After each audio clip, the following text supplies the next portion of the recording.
Alright guys, just got done watching WWE Friday Night Smackdown for May 25th, 2012. As I'm uploading this video, I'm actually going to go watch the new movie Chernobyl Diaries, and I'm going to have a review of that movie up this afternoon also. But on to Smackdown. They start this out, they're playing up an angle with Sheamus. Will he apologize for bumping into Laurinaitis on Raw? That was like a big thing of the evening. Eve comes out, she talks about Laurinaitis beating Cena. She says that he isn't here tonight, but he left her in charge. She is here to deal with Sheamus, and he will apologize, and she will name his opponent at No Way Out. So Alberto Del Rio comes out. He says that she should make Laurinaitis proud and pick him. Orton comes out. He has the fans choose between him and Alberto. They choose Orton, obviously. Then Kane comes out. And he actually says that neither of them is more qualified or has the same qualifications he does, and he says that it's also episode 666, so he should get chosen to wrestle Sheamus. She makes it a triple threat match for the No Way Out #1 contendership, and then we get our first match, which is Christian versus Hunico.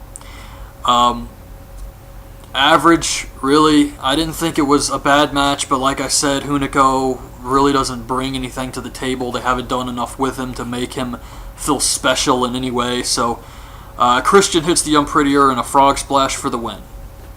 Cody comes out after the match, says he spent months wiping the dirt off the title.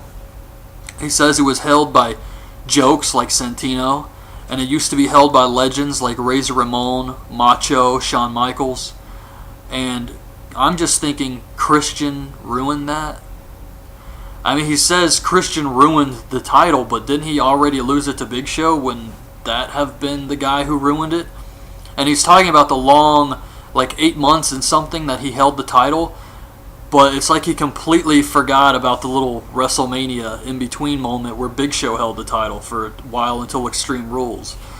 So, yeah, I guess they're going to feud now. He says he will beat Christian in his rematch in 3 seconds. So backstage we see Titus O'Neil and Darren Young talking to the Usos. They're joking around about each other's dances, how the Usos do the Samoan dance, and they do the millions and millions and millions dance, which is pretty awesome. And one of the Usos says Darren's hair looks like a boom mic. So I thought that was pretty good. Then we get the match, Titus and Darren versus the Usos. Not bad. Titus and Darren win after the backbreaker elbow drop combo. I thought it was fine, but it's still... This SmackDown really felt a lot like a Superstars show to me. Yeah, I'll just get into that later. So then they play a Sin Cara hype video. Apparently he returns next week, so that should be interesting. Then we see Brian Edwards and Kevin Bindle. They do their typical jobber promo set. They're going to beat Ryback. It's going to be a handicap match, but they're going to be allowed in the ring at the same time. Ryback comes out. This dude's eye is jacked up. I don't know what the hell happened to him, but it's all bruised. He's got a huge black eye, and he's got like busted blood vessels in it. I was talking to somebody online, and they said it looked like he was stabbed in the eye or got mugged, but yeah, I don't know what the hell happened. If you know what happened to Ryback, leave a comment.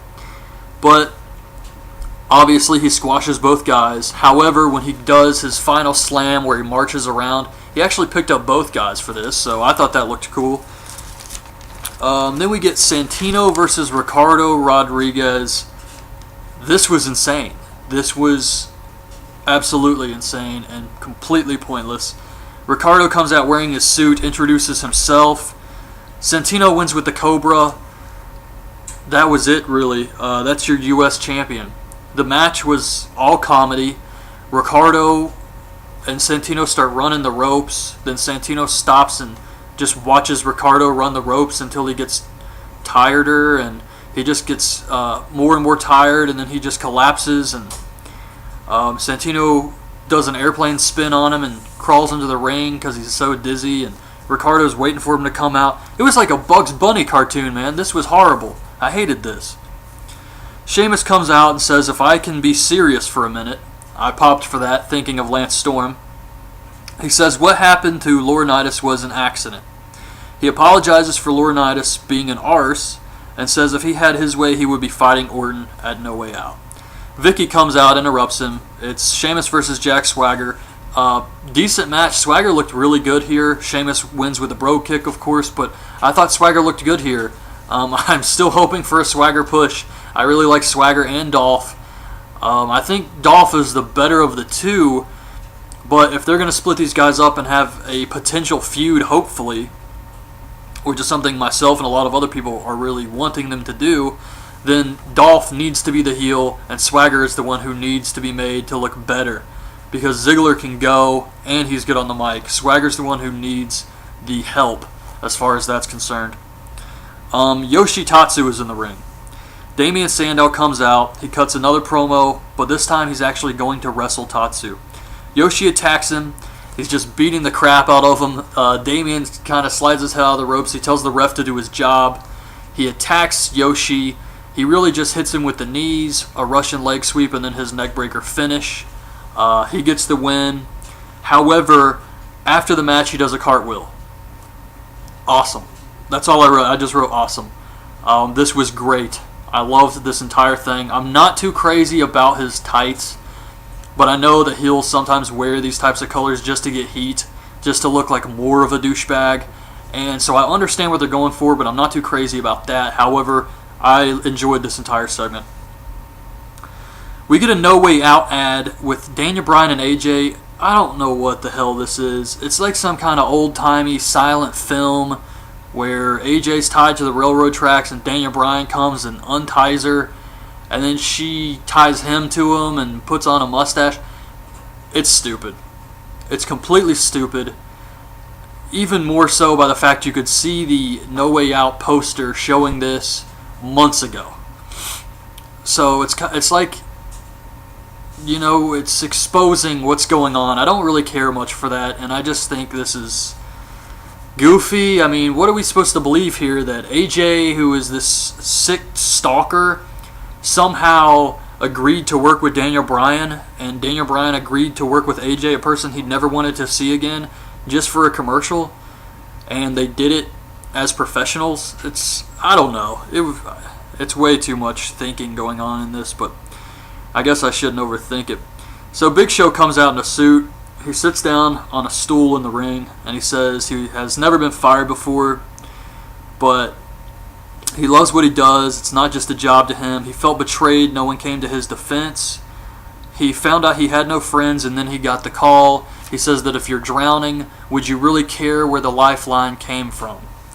He says he will knock Cena out again, and now he damn sure doesn't care about you. That's exactly how he said it. I thought it was a decent promo. I think Big Show's been pretty good on the mic lately, and it wasn't too bad. It could have been a little better, but I thought this was fine. As he leaves, he walks past Kane, who's coming out for the main event, and it's kind of just a way to say, hey, they're both heels, as if we didn't already know that. And it's just something they kind of do as Big Show's walking. It's like the heels don't touch each other. So Kane gets to the ring, and then he's attacked by Daniel Bryan with a chair. Thank God for this, because I was starting to wonder where the hell Daniel Bryan was on this show. There was no AJ, but at least we got some Daniel Bryan. He attacks Kane with a chair, beats the hell out of him with this chair.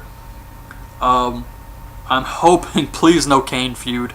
Please no Kane feud. He really needs to feud with Punk, but I'll get into that at the end. So we get Kane versus Orton versus Del Rio. Kane stays for the match. He's the monster. Even though he got destroyed by this chair, he does work the match.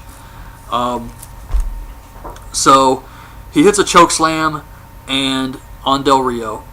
And then Daniel Bryan comes back out with a chair. And he distracts Kane. This was great.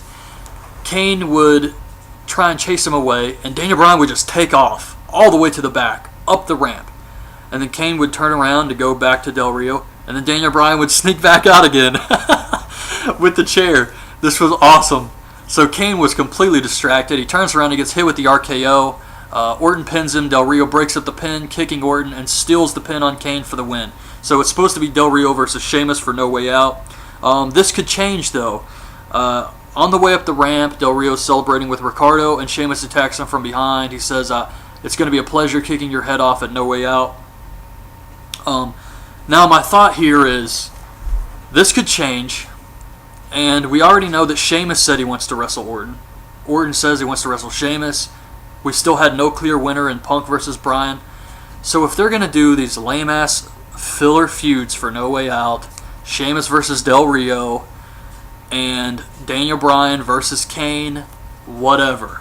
They could just be doing this to save the bigger feuds, Punk versus Bryan, Sheamus versus Orton, for Money in the Bank. If that's what they're doing, I'm fine by that as long as we eventually get these feuds we all want. Why they're making this a filler pay-per-view and gonna probably destroy the buy rate is, who knows? I mean, they do this crazy shit all the time. But yes, that's just my thoughts on it. I think they're just kind of maybe a couple filler feuds until we get back to the real storylines.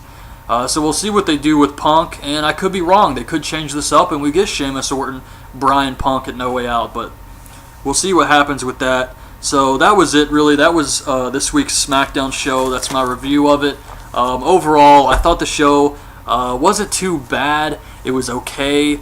It's just, I don't know. It just felt more like Superstars. The matches weren't all that great, and it felt like a subpar show. Not really up to the standards it has been doing before. So I was a little disappointed with that, but there was a few things that were good. The Big Show promo was decent. Damian Sandow was awesome, and I didn't really care much for the main event because I don't need to see Daniel Bryan versus Kane. So yeah, that was it. That was this week's SmackDown, guys. Leave your thoughts on it in the comments below, and I will be back in a few hours with my review of Chernobyl Diaries. So that's it, guys. Thanks for watching.